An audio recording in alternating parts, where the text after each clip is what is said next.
중고등부 친구들 안녕하세요. 오늘은 성령의 열매 중 5번째 자비에 대하여 생각해 보려고 합니다. 여러분, 자비가 무엇을 의미합니까? 연약한 자들에 대한 하나님의 한없이 긍휼하신 마음을 말합니다. 가난한 자들과 병든 자들, 또 고아와 과부에 대한 하나님이 한없는 사랑이 바로 자비입니다. 출애굽기에서 하나님이 이스라엘 자손들에게 자신을 나타나실 때 자비로운 하나님이라고 하셨습니다. 출애굽기 34장 6절 말씀에 보면 나 주는 자비롭고 은혜로우며 노하기를 더디하고 한결같은 사랑과 진실이 풍성한 하나님이다 라고 말씀하셨습니다. 또한 시편에서도 수없이 하나님을 자비로우시고 또 노하기를 더디하시는 분이라고 노래하고 있는 것을 볼 수 있습니다. 이처럼 이 자비와 같은 뜻으로 사용되는 단어가 또 있습니다. 바로 긍휼입니다. 성경에서는 자비와 긍휼을 같은 뜻으로 사용하고 있습니다. 개역성경에서 팔복 말씀 중에 긍휼히 여기는 자는 복이 있나니 그들이 긍휼히 여김을 받을 것이미요 라는 말씀을 표준 세번역에는 이렇게 되어 있습니다. 자비한 사람은 복이 있다. 그들이 자비함을 입을 것이로다 라고 되어 있습니다. 결국 긍휼이랑 자비는 하나님이 근본적인 성품임을 알 수 있습니다. 자비가 성령의 열매인 까닭은 그것이 바로 하나님의 성품이기 때문인 겁니다. 신명기 4장 31절에는 내 하나님 여호와는 자비하신 하나님이시라. 그가 너를 버리지 아니하시며 너를 멸하지 아니하시며 내 조상들에게 맹세하신 언약을 잊지 아니하시리라 라고 말씀하셨습니다. 우리가 예수 그리스도를 구주로 영접하면 성령님이 우리 안에 거하시고 하나님의 성품을 닮아 자비의 열매가 맺혀지게 되는 겁니다. 그런데 인간이 타락하여 하나님을 떠나면서 인간은 하나님이 우리에게 주셨던 이 자비를 잃어버렸습니다. 그래서 무자비한 성품으로 변하여서 하나님의 세계를 마구 파괴하기에 이르렀습니다. 인간이 타락한 후로 가장 크게 변한 것이 있다면 무엇인지 아십니까? 바로 인간이 무자비해졌다라는 겁니다. 이 시대는 자비를 잃어버렸어요. 지금 이 시대에 일어나고 있는 사건들, 또 사고들을 보면 너무나도 끔찍하고 무섭습니다. 인터넷으로 게임을 하다가 상대방에게 화가 났다고 참지 못하고 찾아가서 그 자리에서 살인을 저지르는 시대가 되어버렸고요. 배 아파서 난 자식을 학대하고 심지어 죽이기까지 하는 세상이 되고 말았습니다. 서로에 대한 증오와 공격과 비난, 그리고 교만한 마음이 온 세상을 덮고 있다는 겁니다. 여러분, 아담의 아들 가인과 아벨의 이야기는 우리에게 이런 인간의 무자비함을 보게 하는 사건입니다. 하나님께서 동생 아벨의 제사를 받으시고 자기 제사는 받지 아니하시자 아벨을 돌로 때려 죽여버렸습니다. 자기 혈육인 아벨을 무자비하게 때려 죽인 가인은 바로 타락한 인간의 표본이 아닐 수 없습니다. 이 시대는 왜 이렇게 길을 잃어버리는 걸까요? 확실하건대 하나님의 사랑이라는 이 자비를 잃어버렸기 때문입니다. 하나님으로부터 오는 가장 귀한 그분의 사랑을 잃어버렸기 때문에 세상 사람들은 사랑이 아닌 다른 헛된 것에 취해서 그것으로 만족하려고 하는 겁니다. 다시 말해서 다른 것에도 길이 있다고 생각합니다. 다른 것에도 만족이 있다고 생각하는 거예요. 우리는 예수 그리스도의 성품인 이 자비에 대한 말씀을 듣기 전에 먼저 생각해 볼 것이 있습니다. 무엇이 우리로 하여금 이 자비의 삶을 방해하고 있는 것일까요? 2가지 형태로 정리해 볼 수 있습니다. 첫 번째가 공격, 그리고 2번째가 철회, 즉 거리두기입니다. 이 2가지는 사실 본질적으로 같아요. 바로 사랑이 없는 상태를 말하는 겁니다. 사랑이 없기 때문에 공격하는 거예요. 남들을 공격하고 비난하고 멸시하는 겁니다. 사랑이 없으니 거리를 두고 또 관심을 갖지 않고 사는 겁니다. 우리는 이 2가지를 버리지 않고는 절대 예수님의 성품을 회복할 수 없다는 겁니다. 공격은 단순히 상대를 해치거나 고통을 가하는 것만이 공격이 아니에요. 우리들은 단순히 죄의 행동을 하지 않고도 얼마든지 상대방에게 상처를 줄 수 있어요. 그래서 예수님은 상상손의 말씀을 통해서 분을 품어도 살인할 것이라고 말씀하셨고, 음욕의 뜻을 가지고 여자를 바라보았다면 그것이 간음이라고 말씀하셨어요. 중요한 것은 행위가 아니라 마음의 순결함, 즉 마음의 동기라는 것입니다. 그리고 철에는 상대방의 행복과 유익을 나와 무관하다고 생각하는 일, 그런 자세를 말합니다. 이런 자세는 상대를 경멸하는 지경까지 갈 수 있게 돼요. 내가 할 바 아니야 라고 생각합니다.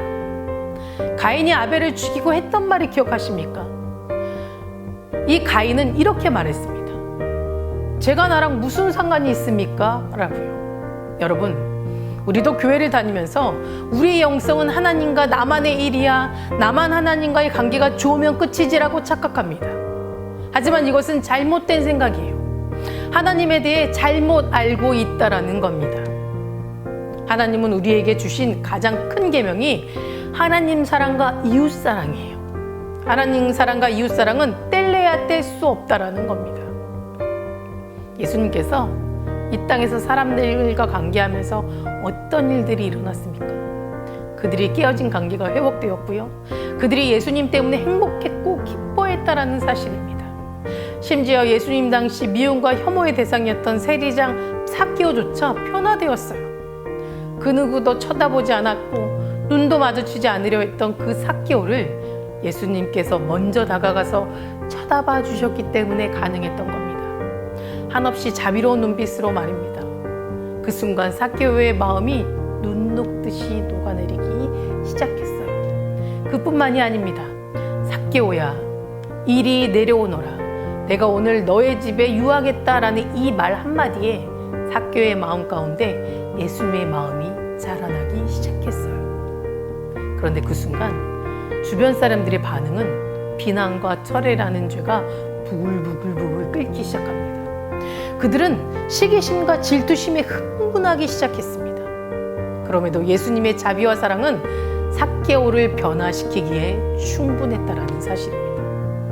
우리가 이 말씀에서 주목해야 할 것은 주님의 자비로 인해 삭개오는 주님에 대한 믿음도 얻게 되었지만 더 나아가서 사람들에 대한 삶의 태도가 달라졌다라는 사실이에요. 이처럼 우리 안에 잠재되어 있는 공격과 철회의 죄를 제거하기 위해서는 사랑 없는 삶에서 이제는 사랑하는 삶으로 기꺼이 사랑을 주는 삶으로 전환시켜야 한다라는 겁니다. 요한복음 13장 35절 말씀에 너희도 서로 사랑하면 이로써 모든 사람이 너희가 내 제자인 줄 알리라 라고 말씀하셨어요. 제자의 모습으로 서로 사랑하는 것이다 라고 하는 겁니다. 그리고 34절에는 내가 너희를 사랑한 것 같이 너희도 사랑하라. 즉 사랑의 옷을 입으라는 것입니다. 또 요한복음 3장 14절 말씀에는 사랑하지 아니하는 자는 사망에 머물러 있느니라 라고 말씀하셨습니다. 예수님은 단순히 미워하는 자가 사망에 거한다고 말씀하지 않으셨고 사랑하지 아니하는 자가 사망에 머물러게 된다고 말씀하셨습니다. 즉 사랑의 부재가 곧 죽음이라는 것이고 사랑받는 자가 아니라 사랑하는 자가 되어야 된다고 말씀하시는 겁니다. 우리의 목적은 사랑받는 것이 아닙니다. 그것에만 목숨 걸게 되면 우리의 영혼은 곧 피폐해지게 됩니다. 우리에게 오는 사랑은 오직 하나님께로부터 온다라는 것을 기억하면서 그 사랑으로 남에게 사랑받기를 갈구하는 것이 아니라 아가페의 마음으로 남을 사랑하는 자가 되어야 우리의 모든 관계가 변화될 수 있는 겁니다. 구약성경 사무엘하 9장 말씀에 이런 이야기가 나옵니다. 사울왕과 그의 아들들이 모두 죽게 되자 다윗이 드디어 왕이 되었습니다. 다윗 왕은 성대한 파티를 열었습니다. 그리고 신하에게 이렇게 물었습니다. 사울의 집안에 남아있는 자가 있느냐? 그때 시바라는 종이 다윗에게 이렇게 말합니다. 사울왕의 혈육은 과거 블레셋의 전쟁에서 다 죽었습니다. 오직 한 사람만이 살아남았는데 그의 이름은 무비보셋이고 그는 다리를 저는 장애인이었습니다. 무비보셋은 사울왕의 손자이자 요나단의 아들입니다. 무비보셋은 어릴 적에 그의 유모가 전쟁에서 사울왕이 죽었다는 소식을 듣고 급히 도망을 가다가 그 아이를 땅에 떨어뜨리고 다리를 부러지게 되었습니다. 그날 이후로 이 무비보셋은 다리를 저는 장애인의 삶을 살게 되었습니다. 다윗은 무비보셋을 당장 이곳으로 데려오라고 명령하였습니다. 다리를 절며 들어오는 무비보셋을 보고 많은 사람들의 눈빛은 경멸과 저주와 비웃음으로 가득 차 있었습니다. 그런데 다윗은 달랐습니다. 다윗은 돌무화과 나무 위에 앉아있던 삭개오를 바라보았던 그 예수님의 그 눈빛으로 무비보셋을 바라보고 있었습니다. 그리고 신하들을 시켜서 이 무비보셋을 왕자들이 앉을 수 있는 왕의 식탁에 앉게 했습니다. 또 시바를 시켜서 사울왕의 나무에 있는 모든 재산을 이 무비보셋에게 돌려주라고 했습니다. 다윗은 자신을 지긋지긋하게 쫓아다니며 죽이려 했던 사울의 자손에게 은혜를 베풀기 시작한 겁니다. 자신을 괴롭히던 사울을 생각한다면 죽도록 믿고 어디 너도 한번 당해봐라 라는 마음을 가질 수 있었을 겁니다.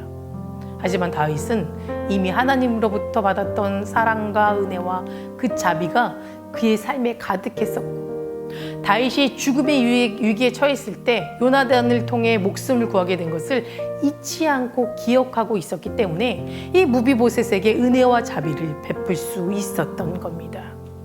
여러분, 우리의 삶에도 하나님께 받은 자비가 있다는 것을 인식하고 또 우리가 받은 자비를 기억하며 빚진 자의 마음으로 살아가기 시작할 때 그것을 베풀 수 있게 됩니다.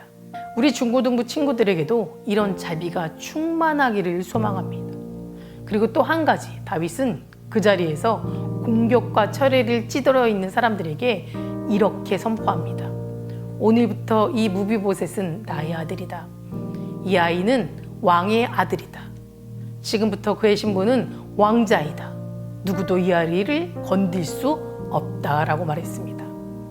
이 다윗의 선언은 훗날 골고다 언덕 위에서 예수님도 이렇게 똑같이 말씀하셨습니다. 내가 오늘 나와 함께 낙원에 있으리라.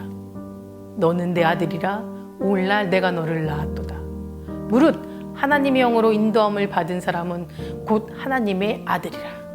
다시는 무서워하는 종의 영을 받지 아니하고 낭자의 영을 받았으므로 우리가 아바 아버지라 부르짖느니라. 내가 확실하노니 사망이나 생명이나 천사들이나 권세자들이나 현재 일어날 일이나 장래 일이나 능력이나 높음이나 깊음이나 다른 어떤 피조물이라도 우리를 우리 주 그리스도 예수 안에 있는 하나님의 사랑에서 끊을 수 없느니라. 이 하나님의 말씀은 우리에게, 그리고 특별히 무비보셋과 같은 인생의 땅끝에 선 사람들에게 하시는 하나님의 말씀인 줄 믿습니다. 우리는 이 복된 말씀과 주님의 사랑을 대신 전하는 자들로 세워진 줄 믿습니다. 사랑하는 중고등부 친구들, 그 누구보다 예수님의 사랑과 자비를 많이 받으시고 또 많이 받은 만큼 많이 나눠주며 살아가시는 저와 여러분 되시기를 간절히 소망합니다. 다 같이 기도하시겠습니다. 사랑과 은혜가 충만하신 주님 감사합니다. 저희 중고등부 주님이 충만한 은혜와 사랑으로 채워주셨으니 저희가 받은 그 은혜를, 또 그 사랑을, 그 자비를 세상에 나아가 전하며 또 나누며 살아가길 원합니다. 우리 중고등부 아이들 주님 붙잡아 주셔서 하나님의 사랑을 전하는 귀한 제자로 살아갈 수 있도록 도와주시고, 세상 것이 아니라 하나님의 안에 소망을 품고 살아갈 수 있는 우리 아이들 될 수 있도록 도와주시옵소서.